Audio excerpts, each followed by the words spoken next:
Good ass question. I never heard of ABA analyst, but I could totally see that. And especially for BCBA, for individuals that have a master's in applied behavioral analysis and couldn't pass a BCBA exam, like, guys, yeah, you guys can have titles outside of BCBA. The only thing is that, in ABA, you want to become a BCBA because it's opened up so many doors, because it's like kind of like the expected certification, right? You go to school to get in master's in ABA to become a BCBA, but what happens when you fail the exam and you cannot get that credential at the end of your name? I've actually met with a couple people that couldn't pass the exam, and they're doing their own thing. And it's like, yes, don't let those credentials that you couldn't get stop you from making money, and especially if you're passionate about being in this field specifically, right?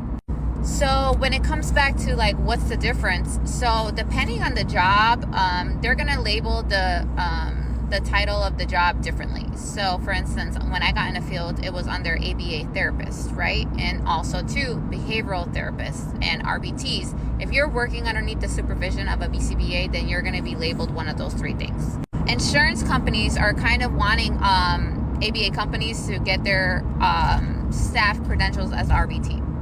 So if you're a BT, right, behavioral technician, behavioral therapist, that's another term. Behavioral technician, behavioral therapist, ABA therapist, RBT, that's the same exact, you guys are doing the same exact thing, but the only thing that's different is that for the RBT, which means registered behavioral technician, it just means that you took a 40-hour course, you did the competency exam, and then you actually had to go to the testing centers and pass the test, and now you're credentialed. So what's the difference is that just one is considered credentialed and falls underneath the umbrella of the BACB. So it's like RBT, BCABA, then BCBA. But one thing to let you guys know, not all companies require you to be RBT. So you could find a job. I was never an RBT. Don't think that you have to do RBT, then BCABA, and then BCBA. I was never an RBT. I went straight and got my master's and it became a BCBA. Okay? So the only difference is that one, the RBT means you took a course and you got credentialed, so you were officially an RBT. Now let's go back to the BCBAs, right? So if you're, I've met a couple people that have never, they couldn't pass the exam, so they become behavioral specialists, or you could still be a behavioral analyst, but you're just not certified. Like the board, the BACB has BCBA trademarked and RBT trademarked, so you cannot claim to be a BCBA because you haven't passed the exam, but you could still be a behavioral analyst. Like, what's stopping you from being a behavioral analyst?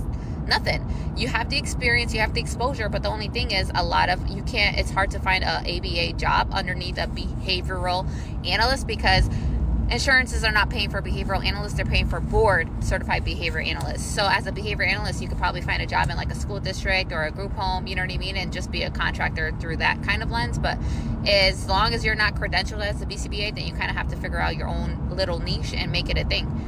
That's it.